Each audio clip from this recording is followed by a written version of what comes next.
bacakan. Assalamualaikum warahmatullahi wabarakatuh. Alhamdulillah wassalatu wassalamu ala rasulillah. Amma ba'd, tahiyah.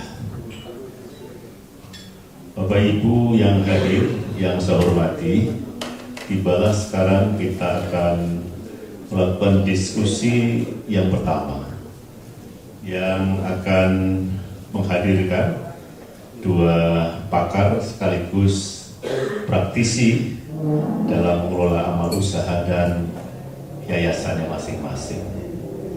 Yang tertua tentu dari Yayasan Badan Wakaf UII, disusul adik kandungnya juga tertua untuk di berbagai daerah yang memiliki yayasan adalah Yayasan Badan Wakaf Sultan Agung. Dan yang terakhir ini adik agak bungsu ini Yayasan Jamaah Haji Klaten. Untuk itu kami mohon bisa lenggah di depan Pak Dr. Haji Didi Ahmad Supadi, Magister Manajemen. Monggo Bapak. Bapak Ibu yang terhormat, nanti juga akan hadir di sebelah kami adalah Bapak Dr. Haji Insinyur Lutfi Hasan MS. Bapak Ibu yang terhormat, ingin saya sampaikan sedikit sebelum lengkap narasumber hadir di depan kita. UII ini dilahirkan 1 bulan lebih seminggu sebelum kemerdekaan. Jadi bisa dibayangkan sebuah yayasan badan wakaf yang lahir 1 bulan lebih seminggu sebelum kemerdekaan. Dan kita semua tahu bahwa para pendirinya ini ya pendiri bangsa. Ya, ada Profesor Dr. K.H. Muzakir yang sangat terkenal itu, ada Wahid Hasim dan seterusnya. Yang para pendiri bangsa itu punya komitmen sebelum kemerdekaan tentang itu. Nah, di situ maka ada bedanya nanti kalau yayasan kita ini adalah didirikan oleh tokoh-tokoh terkenal pada saat Pak Lutfi pelatur renggah di depan. Bahwa UII ini dilahirkan oleh para pendiri, Pak, pendiri bangsa. Saya baca di profilnya itu UII dilahirkan oleh para tokoh-tokoh bangsa. Ada Profesor Dr. K.H. Muzakir dan ada Pak Wahid Hasim dan seterusnya. Terus juga melahirkan pemimpin-pemimpin nasional yang sangat besar, terutama dalam bidang hukum. Ini sangat fenomenal UII ini. Ada Artijo Alkosar yang luar biasa itu, ada Maktir Ismail yang fenomenal, dan yang terakhir ini ada Profesor Muzakir, dan tidak lupa itu Mahfud MD. Itu adalah produk-produk daripada yang dilahirkan di pendidikan UII. Sementara Sultan Agung juga hampir sejenis, itu tokoh-tokoh nasional setelah kemerdekaan kira-kira ya 5-7 tahun itu bersama berpikir tentang apa? Tentang sebuah yayasan badan wakaf itu. Bedanya kalau UII itu mengawali dari pendidikan. Sultan Agung mengawali pendidikan, sementara yayasan kita ini mengawali dari poliklinik dan rumah sakit. Dari klinik, rumah sakit mengembang pada keuangan, media, dan jasa pelayanan yang lain. Nah, sementara ini kami yayasannya sering melihat bahwa betapa kokoh dan kuatnya UII dan Sultan Agung ini mengembangkan, melanjutkan amal usaha itu. Kami hampir tidak mendengar konflik-konflik yang terpublikasi begitu. Hampir tidak mendengar protes-protes dari pelayanan yang diberikan. Ini gambaran yang akan coba kita tiru, adopsi, tentu tidak sepenuhnya karena SDM-nya barangkali juga punya kualifikasi yang berbeda. Untuk itu Pak Lutfi, kami mohon ini penjenengan nanti bisa mewakilkan pengalaman empirisnya. Bagaimana mengelola sebuah yayasan badan wakaf yang memiliki amal usaha sangat banyak. Saya baca di profilnya itu.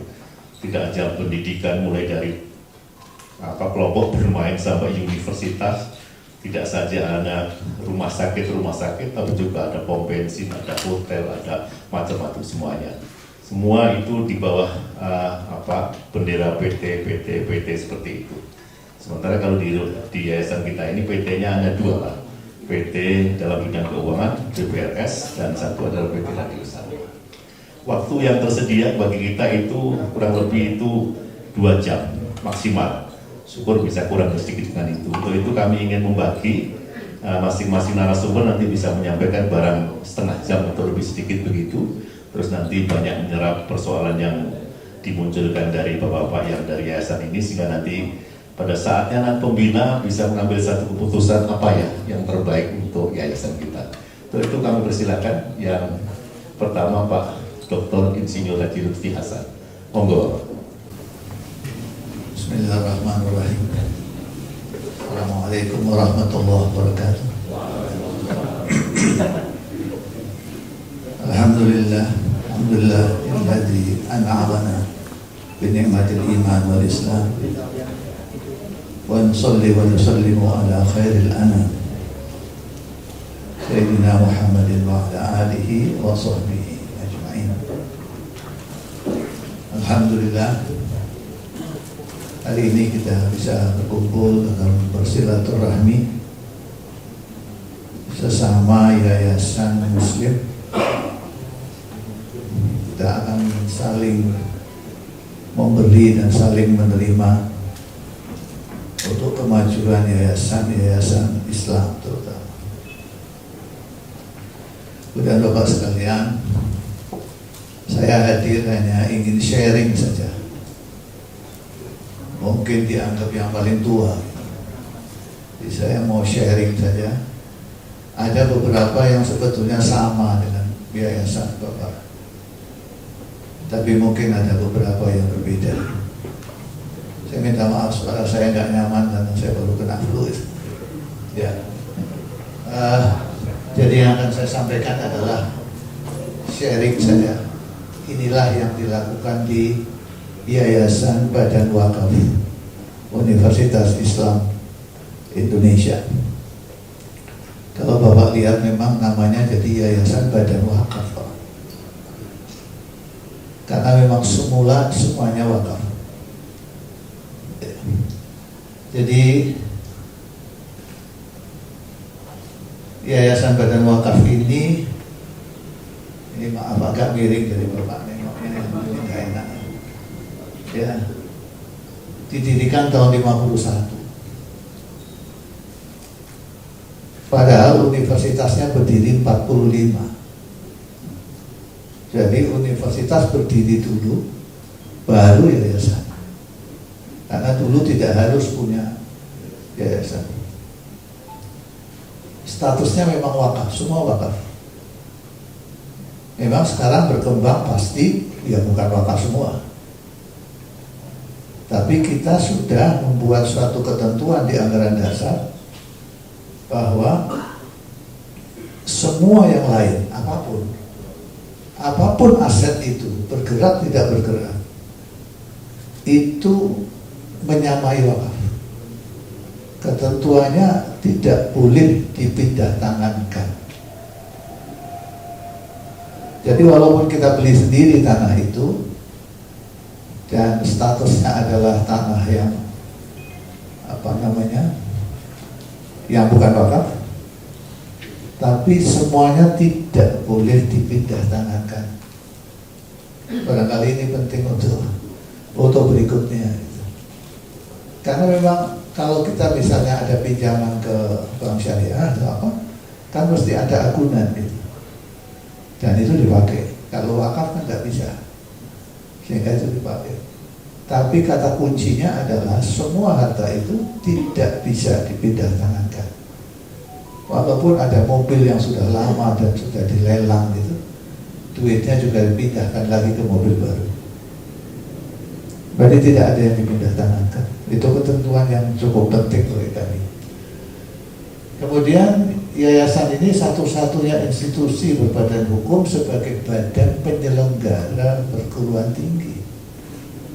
Karena semua PTS, saya kira termasuk Unisula, itu juga punya badan penyelenggara perguruan tinggi. Ada asosiasinya itu. Kemudian selain itu, yayasan ini menjadi pemilik UII dan semuanya. Karena kita nggak ada pemilik, Pak. UII ini tidak ada pemiliknya. Jadi yayasan itu representasi pemilik. Jadi pendiri sudah tidak ada lagi. Biasanya kan yayasan kok ribut itu karena ada pendiri, turunannya gitu ya. Ini enggak ada pendiri. Kita di UII juga tidak ada sih organisasi dominan apa, enggak ada. Kalau Bapak mau cari paham apa saja di UII banyak. Ya, tersedia siap pakai Pak. Komplit ya. Baik yang dianggap tidak larang, macam-macam komplit lah kok. Tapi alhamdulillah, betul-betul kami bersyukur tidak ada konflik di antara kami. Terutama dalam hal pemilihan, dalam hal penentuan pejabat, sama sekali nggak ada. Jadi nggak ada pun. Kami memiliki anggaran dasar, anggaran rumah tangga dan sudah mengikuti yang 28/2004. Baik. Ini sekarang struktur organisasi yayasan. Ada pembina. Pembina itu anggotanya 28 orang. Anggota pembina itu 28 orang. Termasuk ya anggota yang serem-serem gitu Pak. Ya. Jadi yang cuma belum lama ini Pak Artijo Alkostar meninggal, maka baru mau ada ganti. Kemudian ada Pak Mahfud, ada Pak Busro, ada macam-macam. Ada Menteri Kesehatan Suyuti dulu dan sebagainya. 28 semuanya. Kami mensyaratkan tidak kurang dari 25. Anggaran dasar menyarankan 25. Karena yang diurus banyak sekali Pak. Sehingga kalau sedikit nanti jadi masalah ya. Karena pembina ini punya kekuasaan yang unlimited Pak. Benar. Yang tidak bisa dipindahkan ke pengurus, tidak bisa dipindahkan ke pengawas. Wis pol-polan misalnya. Kalau orangnya sedikit, wah repot Pak. Orangnya banyak. Besok insya Allah bulan Mei kita nambah lagi 4 orang. Kemudian ada pengawas ya, saya kira Pak sama saja ini ada pengurus. Nah pengurus ini cuma 6 orang. Hanya 6 orang saja. Bidangnya adalah bidang pendidikan, bidang bisnis, dan bidang pemberdayaan umat. Jadi kalau ini dianggap bidang pendidikan dan pemberdayaan itu merupakan pilar utama di yayasan, maka bisnis ini penunjang pilar. Kalau bidang pendidikan saya kira Bapak sudah tahu, ada Universitas Islam Indonesia, ada rencana politeknik, ada SMA, ada taman kanak-kanak, ada playgroup. Sekarang lagi banyak usulan untuk SMP, untuk SD dan sebagainya gitu. Sedangkan bidang bisnis cukup banyak Pak. Ada 8 kalau salah, 8 PT kami punya. PT Indonesia Medika Farma itu membawahi CIH, rumah sakit CIH. PT Indonesia Edu Medika itu membawahi rumah sakit UII yang di Bantul itu.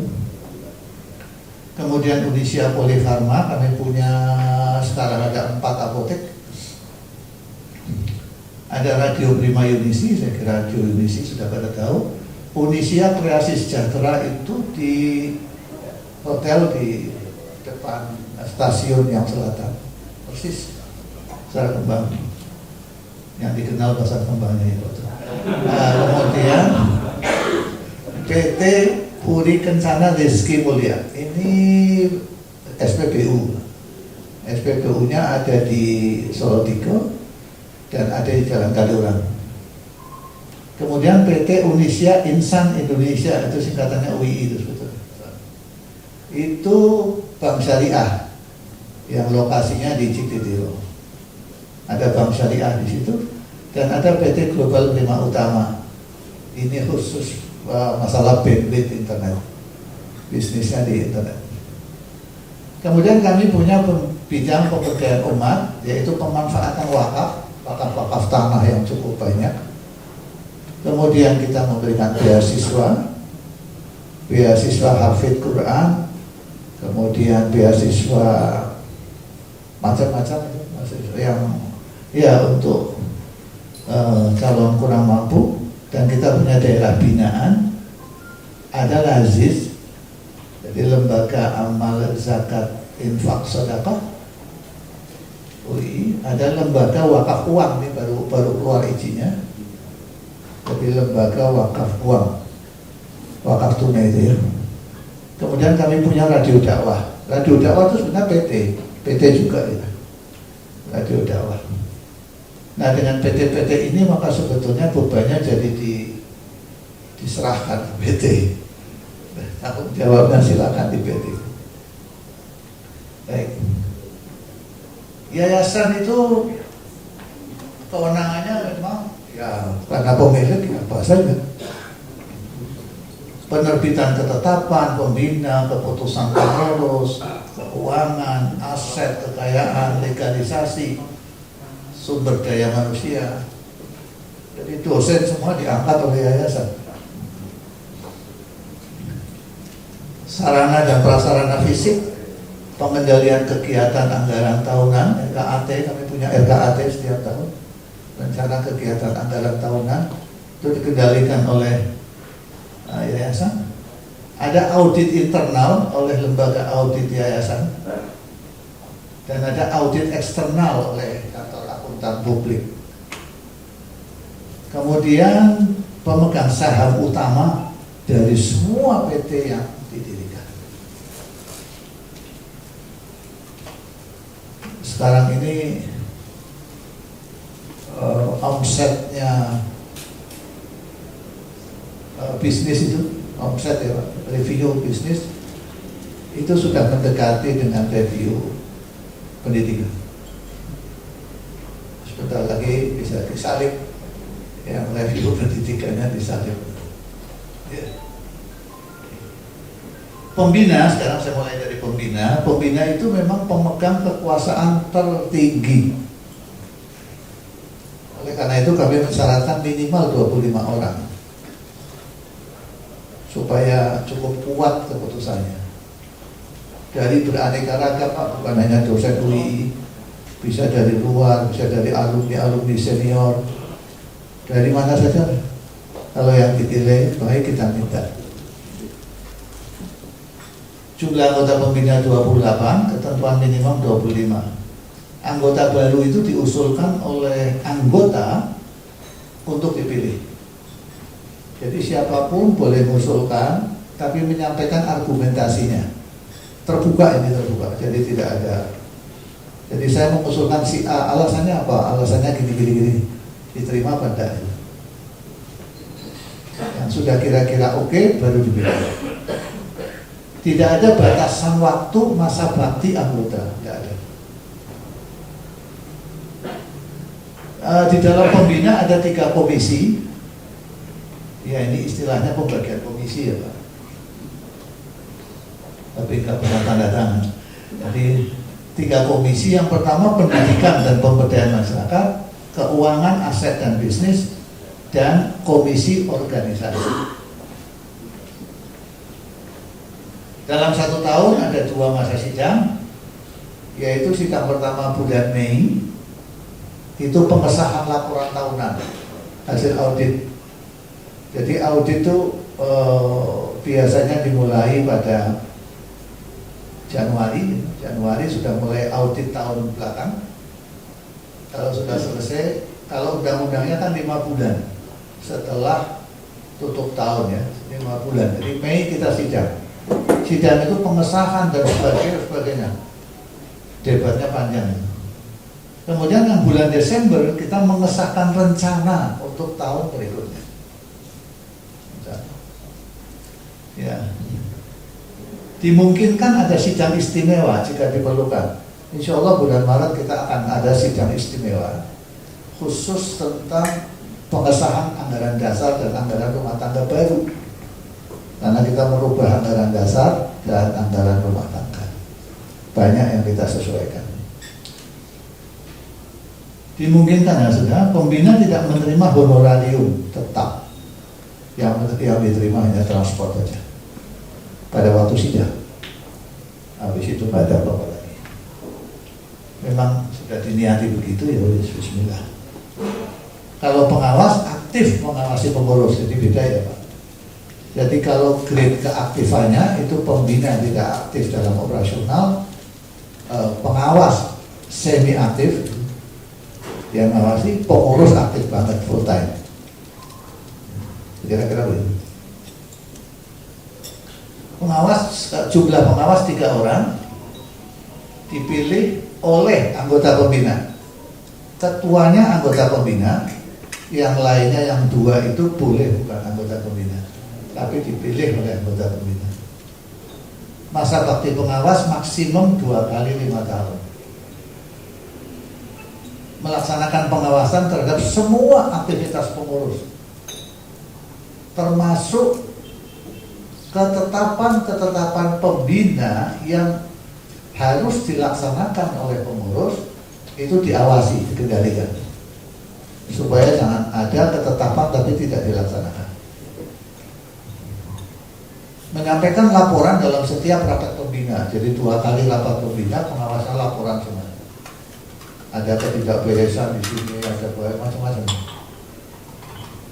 Pengawas tidak menerima HR tetap. Sekarang kami lagi mau merubah bahwa pengawas juga menerima honorarium,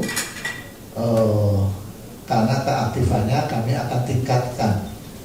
Jadi pengawas itu ngantor, kami akan minta, karena cukup berat kalau tidak, karena beban pengurusnya makin berat sekarang. Ya.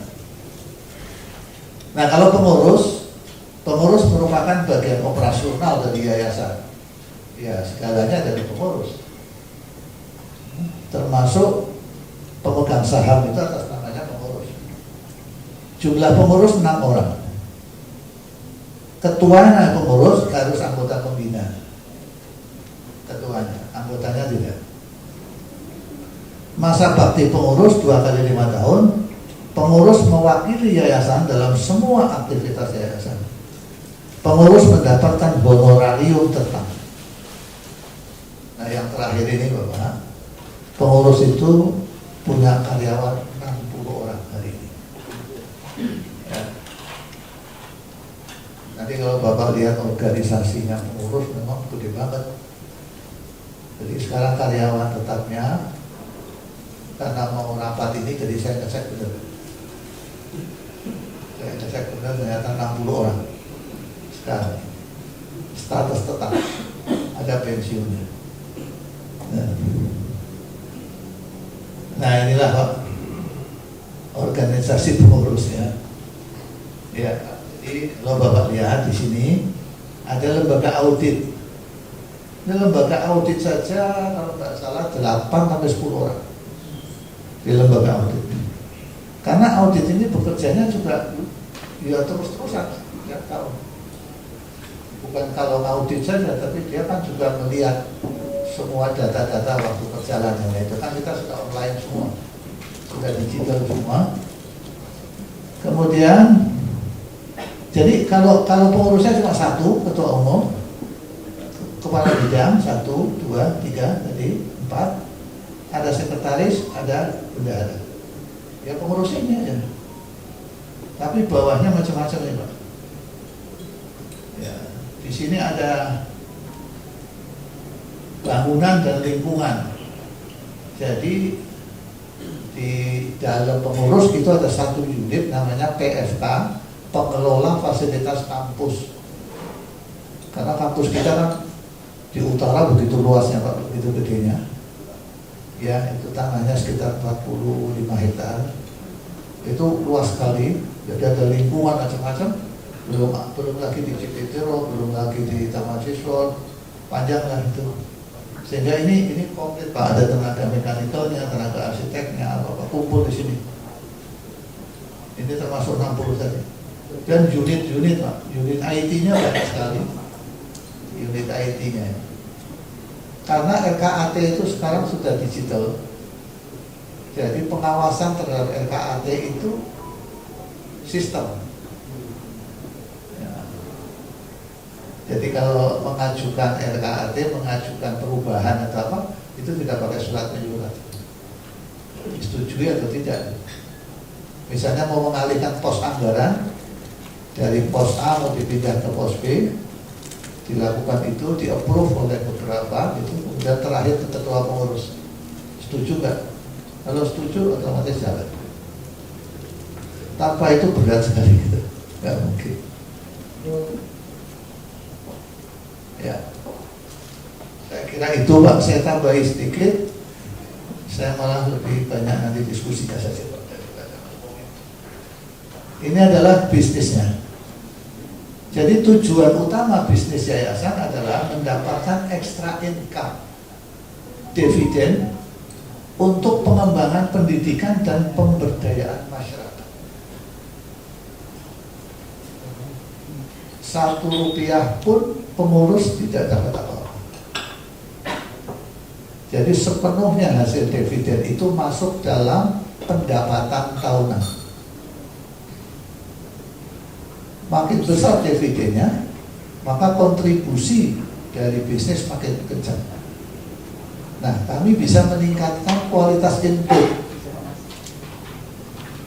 sehingga kami bisa mengurangi SPP, memberikan kesempatan pada mahasiswa-mahasiswa yang pandai dan beasiswa macam-macam tadi untuk lebih baik lagi. Sekarang belum banyak. Sekarang ya sekitar 20-an%, 20-30% dari pendapatan sekian ratus miliar itu dari dividen. Jadi pengurusnya itu sama sekali dilewati aja, nggak mampir, nggak sedikit pun. Saya pernah ditanya oleh satu yayasan, itu pun tanya pengurusnya dapat berapa persen? Saya bilang nggak ada, itu nggak percaya tuh. Nggak mungkin tuh Pak. Nah, monggo kalau situ yang bilang nggak mungkin. Tapi nggak ada, itu memang nggak ada. Kalau iya pengurusnya kaya Pak. Nggak.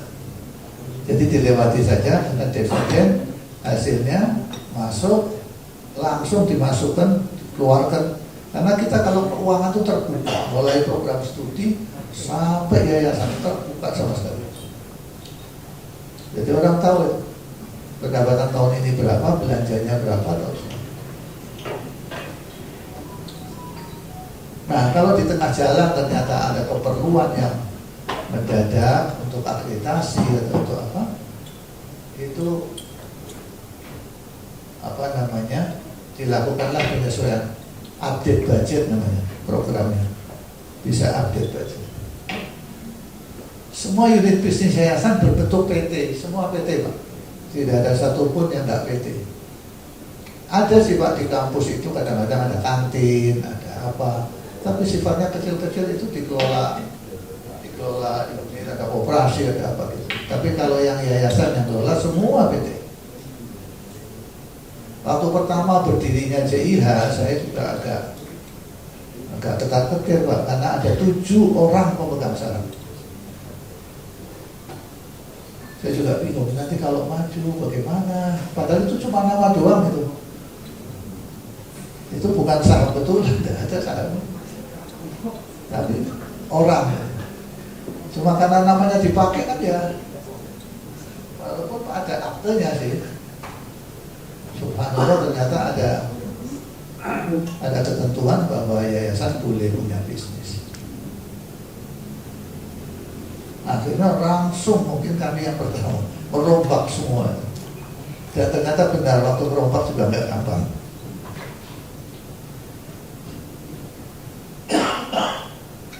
Sekarang sudah tidak ada satupun yang pemegang sahamnya orang, nggak ada, kecuali bank. Kalau bank nggak boleh memang.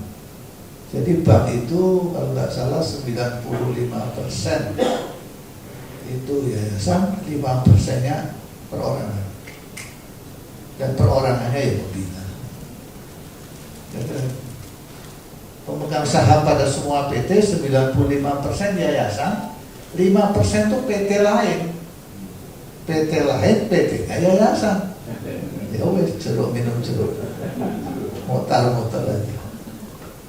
Ya ini demi keamanan Pak. Kita tidak tahu masa yang akan datang ini gimana gitu ya. Jaga-jaga.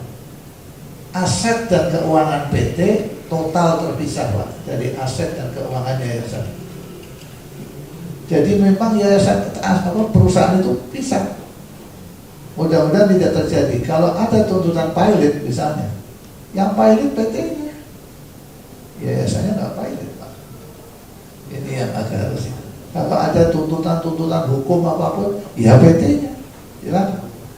Yayasan nggak ikut. Kan sebagai pemegang saham. Ini pemikirannya sejak awal sehingga aman kita PT, dan nanti PT itu laporannya lewat RUPS. Pengembangan bisnis sebuah PT dilakukan oleh PT-nya sendiri. Ya tentu seizin yayasan informal karena pemegang saham terbesar itu normatif ya. Tapi secara resmi PT sendiri. Beberapa PT sudah punya aset sendiri sekarang. PT itu bisa beli tanah, bisa bangun gedung. Jadi PT-nya sudah lumayan kaya juga. Nah, keterlibatan resmi yayasan, keterlibatan resmi ya Pak, sebagai pemegang saham mayoritas dalam RUPS. Nah, anehnya gini Pak, dalam undang-undang itu disebutkan bahwa anggota pembina tidak boleh jadi komisaris di PT yang didirikan oleh yayasan. Nah ini jadi rangsangan. Saya bicara sama Pak Thomas Suyatno, Ketua ABPTSI Jakarta Pusat, akan dilakukan judicial review. Wong pemiliknya kok nggak boleh jadi komisaris, gitu. Agak aneh gitu. Nah ini kami lagi mencoba untuk merubah supaya malah ketentuannya setiap PT harus ada satu komisaris dari pembina. Karena pembinanya banyak. Ini penting sekali. Memang pembinanya nanti harus diberhentikan, nggak apa-apa. Secara formal diberhentikan dulu. Nonaktif dulu.